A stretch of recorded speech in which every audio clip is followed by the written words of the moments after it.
feeds back up right now, but it's across the board on all the streaming platforms right now. So StreamEarlOnCars.com is probably the best way to listen to the show right now. Yeah, we've had complaints, intermittent complaints all Thanks, along on these streaming things. You would think that with all the technological capability we have, we'd be able to do this. Apparently, it's on the server end of the service that that spreads it out to all the different sites. Oh. So it's not our bandwidth in here. We're doing good right now. It's just out there somewhere remotely. Can we change to a different out there? So we not right now. We can't. I mean, all of Facebook can't be down, so. No, it's called Wirecast. That's the thing that propagates it out. So. And Wirecast is the only game in town?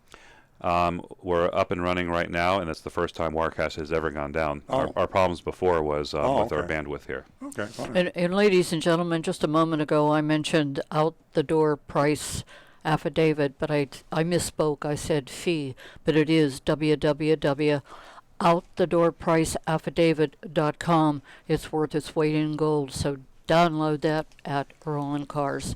Now back to the recovering car dealer. Okay, folks, I think we got a couple of YouTube sticks that Rick can read now. Well, I got one good one. I think you're going to like this one. Javi El Hombre says, "Good morning. I just purchased a 19 Ram pickup truck, and I'm not happy with the service department where I purchased the vehicle. I've had many issues with them saying they did work on the truck, and my dash cam caught them not doing a rotation of tires recently. I purchased a maintenance agreement at the time of purchase, and I'm considering taking it to another authorized Ram dealer. Will they honor it, number one, or will they not like the fact that I did not purchase there? Thank you, guys." That is a really interesting question for a lot of reasons. Rick knows all about dash cams, and a lot of people now are putting dash cams in their cars. And here's another interesting bit of information. The Florida Automobile Dealers Association is really up in arms. And they've said that people, customers, if you have a dash cam on your car, you're invading the privacy of the dealership. And they are saying that all dealers should be aware that customers that have dash cams are invading the privacy of you when you're saying bad things about that customer, of the dealer, or not rotating the tires when you say you're rotating the tires, or maybe taking the car home and going out on Saturday night with your girlfriend. Your privacy is being invaded, and that's from the Florida Automobile Dealers Association. We got a bulletin on that, but no, seriously, on this particular text, I would advise you to certainly you want to be, if you know that the work wasn't done on the car, you should have reported that to the owner of the dealership, and you should have protested the charge. And well, I forgot what the question was. The other one is he wants to go to another authorized Ram dealer. Would they honor his maintenance agreement? That's the best part. Yeah, the other authorized Ram dealer, Chrysler Jeep Dodge dealer, will honor it, and that's an old myth, or old wives' tale, suburban legend, whatever you want to call it. Car dealers love to service your car, no matter where you bought it. And did I just commit a political mistake by saying old wives' tale? I don't think so. Oh, I was looking at politically incorrect. I wouldn't use it, but old wives' tale. Urban legend. Urban legend. That's the more but popular term. Anyway, car dealers love to service your car, no matter where you bought your car. So, bottom line, buy the car where you get the best price. Take the car where you get the best service. I got to add something. You mentioned the Florida Automobile Dealers Association, their advice on the dash cams. Mm-hmm. It was you forgot to mention, it was an afterthought at the end of the whole bulletin that says, customers are invading your privacy in their own cars. At the very end it says, oh, but by the way, you should probably be careful about what you say about the customers in the car because they might be watching. Yeah, and by the way, I have an Owl dash cam, and I love it. Me too. Stu's got one. Yeah, Owl dash cam. They are fantastic. They're inexpensive. They record inside and outside, audio and video. They can save you a ton of money in an accident because you know exactly what happened. But it's your fault. It won't save you a ton of money. Yeah, somebody bumps a shopping cart into your car. You can see the random person. OWL, like Owl. Owl. Yeah, OWL. It's really good. Okay, we got another text? The other one I have here is from Mr. Hand, and he's actually giving a couple of recommendations. if you happen to be down in the Upper Keys and you need car repairs, Wheaton's Auto Repair in Key Largo and Vic's Auto Repair in Tavernier. Hey, spell those so they can. Wheaton's is beg your pardon, Wheaton, and Vic, V-I-C. Wheaton's in Key Largo, and Vic's is in Tavernier. Well, thank you, Mr. Wiggins and Mr. Vicks, for the YouTube. And, Well, no, these are actually auto repair shops that Mr. Hand, one of our listeners, is recommending. Well, how do you know? I'm being half funny, and we'll just say that with that we hope that those are real auto repair shops, and it's not the owner of an auto repair shop saying his name is something else to get business to his place. That was not worth explaining, but I just want to put everybody on guard when it comes to recommendations. We're going on the recommendation of somebody that we don't know. That is true. Could be the recommendee that is doing the recommending. It could be Mr. Hand's kids own those two shops. Exactly. What's worth mentioning, folks, if you don't know, Monday it becomes an offense. You will get fined if you are texting and driving. There's a law. No texting while you're driving. Monday, July the 1st. And of course, that only doesn't apply to Apple CarPlay, which you could use a voice recognition on and keep your eyes on the road. So yes, make sure you do all your texting on the road tomorrow. I believe they said if the phone is in your hand, the cops can pull you over for it. They clarified Tape to the that side it of your does head. not apply to a driver using navigation device system. Okay, we get to the mystery shopping report, right? I think that's right. And folks, don't forget, you can vote 772-497-6530. Let us know what you think of that mystery shopping report. And that is from Roger. No, where's the CarMax, Boynton Beach. CarMax? That's right. Okay. That's a very special mystery shop. It's been nearly 2 years since we have been back to one of the most popular car dealership chains in the U.S., largest. I think the #1 retailer of vehicles, period. Number one retail? No, they're not. You're not? No, they're of used vehicles. All right. Number one retailer of used vehicles. I'm going to fact check you, sir. Okay, fact check me. That's fine. And CarMax is, by the way, in most all respects, a good place to buy a used car. They're on a recommended dealer list, and they also sell new cars, by the way. But mainly they're known for used cars. They're traded on the New York Stock Exchange, and I believe some very significant, reliable people could be Warren Buffett is a large stockholder of CarMax. Respectable outfit. The last 2 times we shot CarMax, we investigated them for selling used cars with Takata airbag recalls. In both instances, they actually failed the Takata test, but not nearly as bad as most dealers do. What brought us there this time, however, was an article that appeared in Automotive News, and that's our trade newspaper. All car dealers and all manufacturers read Automotive News. There was an article in there that reported on CarMax's rollout of its new customer experience program that's designed to provide customers a buying experience that seamlessly integrates online and in-store visits. And that's very interesting because most car dealers, it was especially true a few years ago, but even today, there's 2-tier pricing. You have the price you get from the car salesman on the showroom floor when you walk in. He gives you the high price. And then you call the internet department, and they give you the low price. It's amazing. In the same car dealership, you go to any car dealership virtually, and there's 2 prices. So rule number 1, if you're shopping for a car, forget about the car salesman. Just get the online price. Ask for the internet salesman. Substantial difference, by the way. Can be $1,000, $2,000. Big difference. Now, what CarMax is doing, they're joining the 21st century. They're saying, we're going to merge. We only have one price. You can get that one price online, or you can get that one price from our car salesperson, or you can call the dealership, and we'll give it to you over the telephone or text, whatever you want to do. CarMax has always been progressive, and I love their ads. They have these young, fresh people, entertaining, lovable, and they dance around, and they do the great commercials, and they're telling 90% of the truth.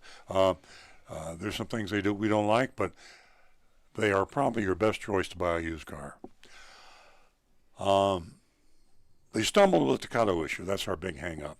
They are easily, I can't think of anybody I would rather recommend than CarMax to buy a used car. They have a complicated relationship with dealer fees, and this is something that we just found out. Last time we shopped them, or the first time we shopped them, I guess, was in February of 2016, and they had a dealer fee called a new wheels fee. Correct. I'd forgotten that. $225. You know, it's small when you consider car dealers in South Florida are averaging about $1,000. $225 seems small, but still, it's like, why do you hide the $225? It's part of the price of the car. It adds up. Why do you try to trick me? And then they, in 2016, they had a $24 electronic registration filing fee, which is BS. That's just dealer fee. And you add the two together, and you got a $250 dealer fee, hidden fee. And then October 17, they evolved to $229, creeping up, and then $227 for the electronic registration. And they changed the name from new wheels fee to CarMax processing fee. The shell game continues. You know, I can see. Can you see the dealers? And they're in their little conference room. They're having their meeting. Okay, we need to change the name of our dealer fee. Let's go. Let's ask the focus group. Yeah, Julie, what do you say? Right. How about doc fee? No, I don't like it. George, what do you think? Let's call it dealer prep fee. Henry, what are you saying? I got it. This sounds like an official fee. New wheels. Yeah, no. Electronic filing fee, e-filing fee, notary fee, doc fee.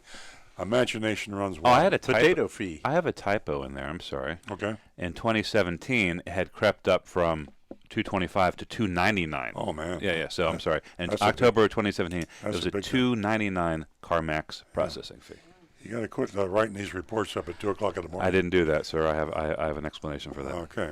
It was stuck in my outbox. We decided it was time to return to CarMax and see what the new customer experience was all about, merging the online and the walk-in prices. We asked Agent Thunder to go through the whole thing, starting online with a trade appraisal and finishing in the dealership with a purchase of a 2015 Jeep Wrangler. While we were preparing for the mission, we stumbled upon something surprising. The Jeep we're pretending to buy had an unfixed Takata airbag, passenger side airbag recall. I don't even why we say passenger side or driver's side. We're talking about a grenade. It's either on the left side of the car or the right side of the car. Grenade blows up, you're going to get in trouble. You're going to be seriously injured or killed. So this is an unfixed Takata airbag on the right-hand side of the car. The listing on CarMax.com included a link for an auto check, which is like a Carfax report. Yep. A vehicle history report, which revealed the recall. We confirmed that this on safercar.gov and the Chrysler Jeep recall page on mopar.com. What a stupid name. Motor parts. Yeah, I know, Mopar. They're still Call using it it. Chrysler or call it Jeep. Or, I remember hearing about that like in the 70s, Yeah. and Yeah, Mopar was their tagline it's that like- came out in the late 60s. we're I believe. digressing here, but it's like moped. I mean, it just doesn't make no sense. This time we tried something different. We told Agent Thunder not to ask about the safety or any of the three questions we normally do. Just go in there like the average customer does. The average customer doesn't ask these very penetrating questions. They Three should. questions. We are curious to see how things play out without prompting the salesperson. Here's the report. I'm Agent Thunder. I began my mission at CarMax.com, selected the Boynton Beach location. I found the listing for the 2015 Jeep Wrangler. The no haggle price was $22,998. Now, that is a good thing about CarMax, is they don't haggle hassle. They put the real price, their best price, on the car, and it's not negotiable. For you, it's negotiable for them because then they slip in their dealer fee later on, which I don't like. You shouldn't like it either. I started the listing and clicked on the link that asked, need to sell your car too? Hoping to get an instant purchase offer on my 2018 Dodge Charger. Now, I really do have a 2018 Dodge Charger, and I'm speaking as if I'm Agent Thunder. I entered some info about my car, and I was informed that CarMax would be interested in buying it from me.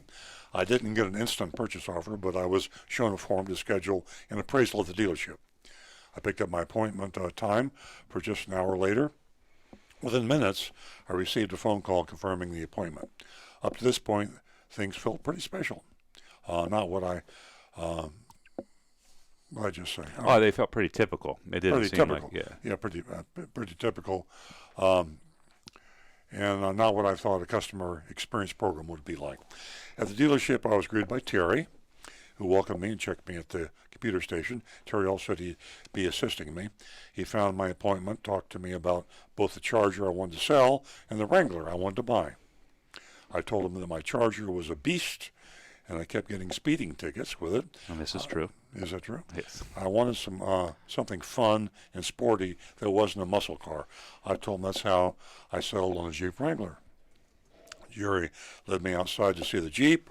Along the way, he recited the reasons to buy from CarMax, like their no haggle price and the fact I would be dealing with just one person instead of going from TO back and forth, sales manager and so on, closer, desk man and all that kind of stuff.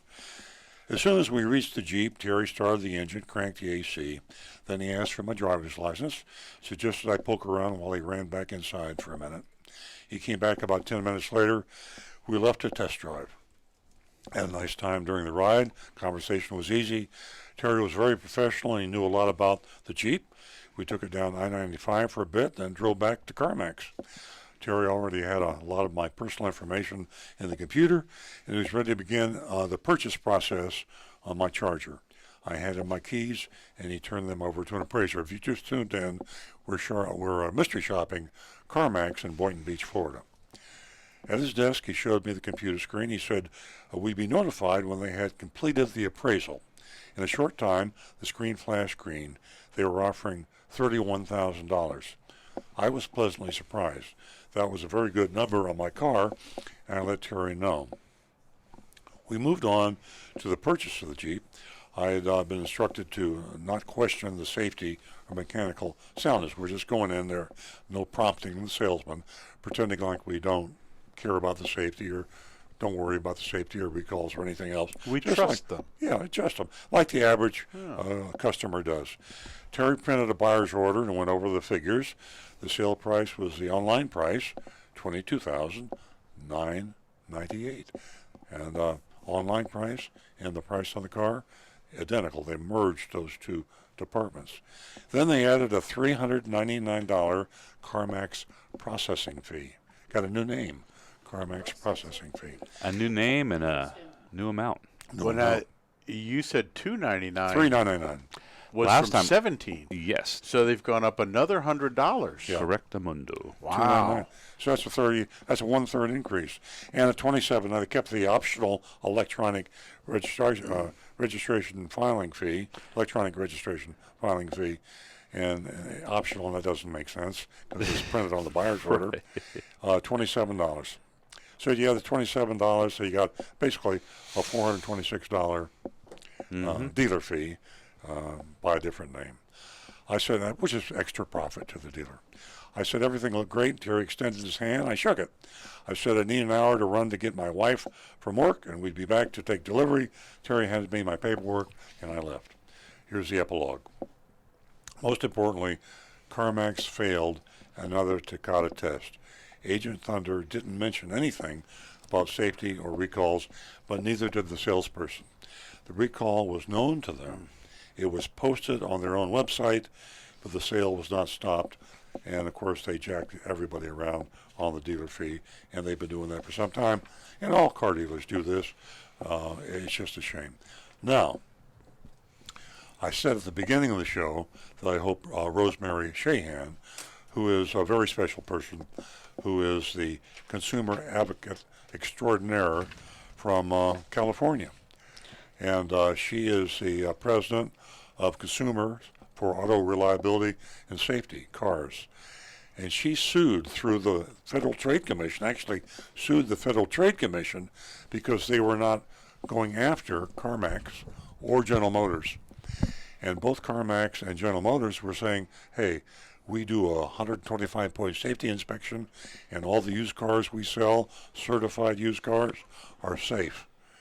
And they're selling a car that they say is safe with a 125-point inspection, and it has a defective airbag or it has a dangerous recall that has not been fixed.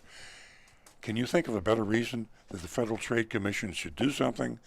The Federal Trade Commission is supposed to protect you, an American citizen, from deception on the part of people who sell you things. If a car dealer, especially General Motors, and they are a car manufacturer who have thousands of dealers, and they tell them, you certify a car, that means you've done the inspection, you tell your customers this used car is safe. And yet they're selling you the car without disclosure that it has an unfixed dangerous recall. Rosemary Shahan sued the Federal Trade Commission, and unfortunately she lost. I could make some political comments about that, but I think the Federal Trade Commission leaves a lot to be desired in the United States of America. They've got some rules, but they don't enforce the rules. And that's a rule that should be enforced.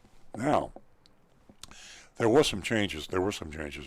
Both General Motors and Carfax got a little bit of religion there, and they are doing some disclosure that is supposed to preempt them from being sued again, I guess.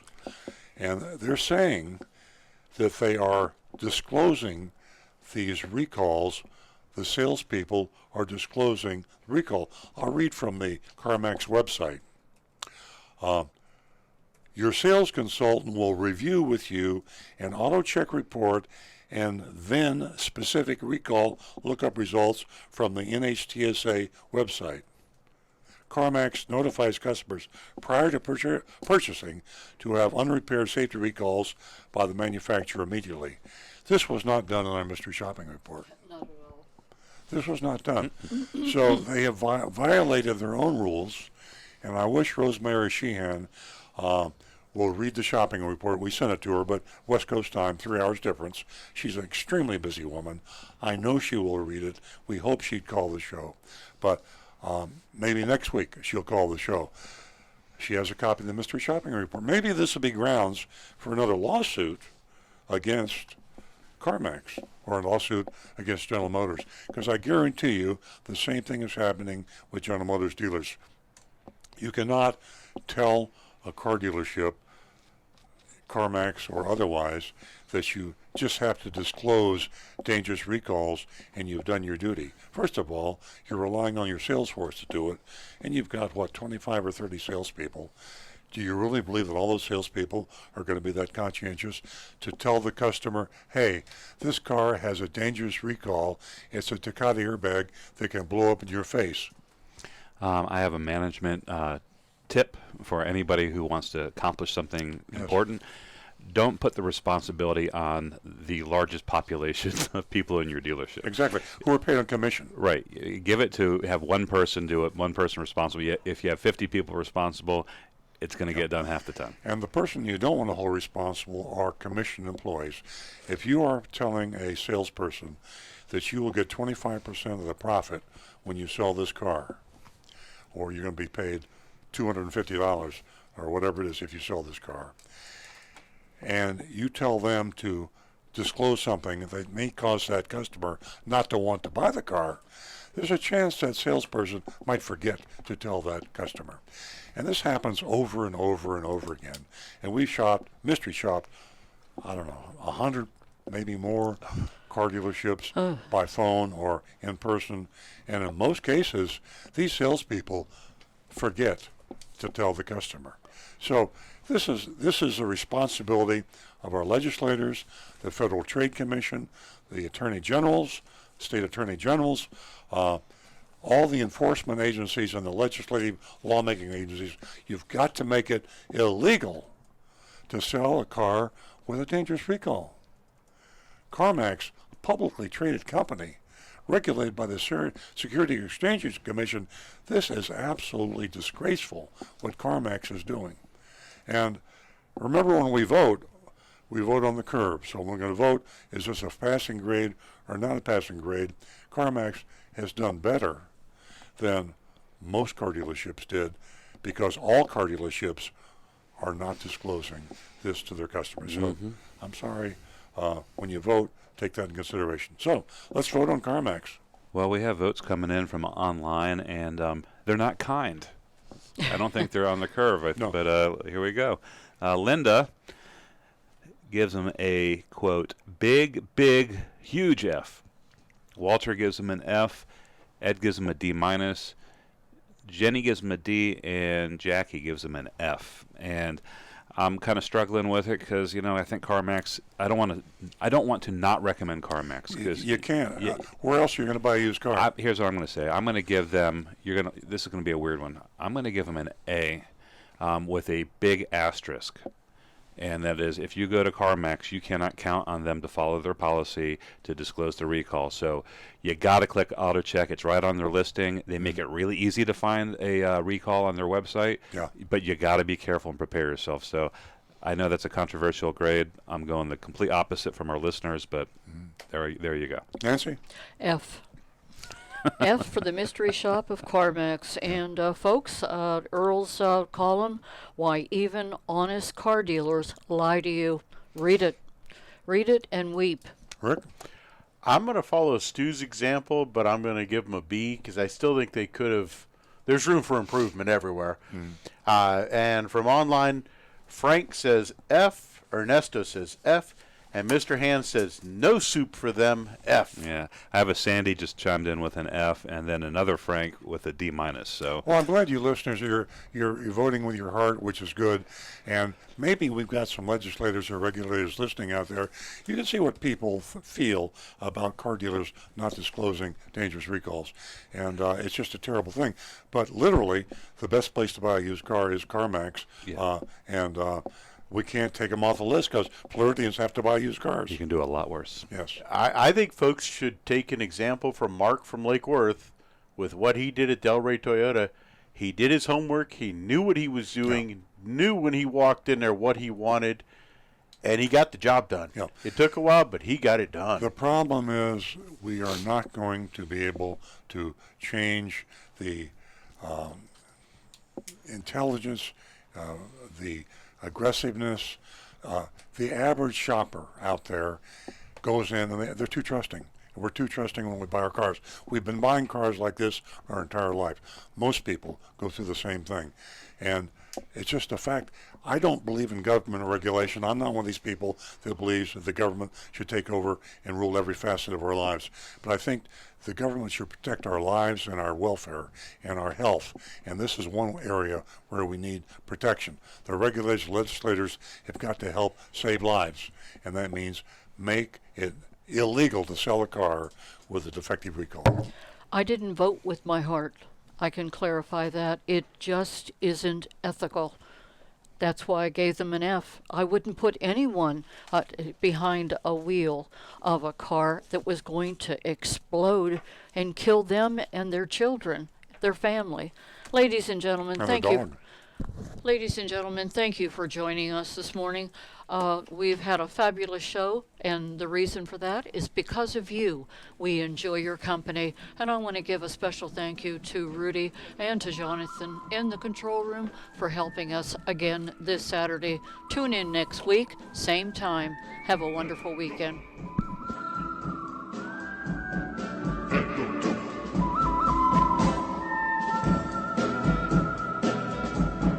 Hey, look.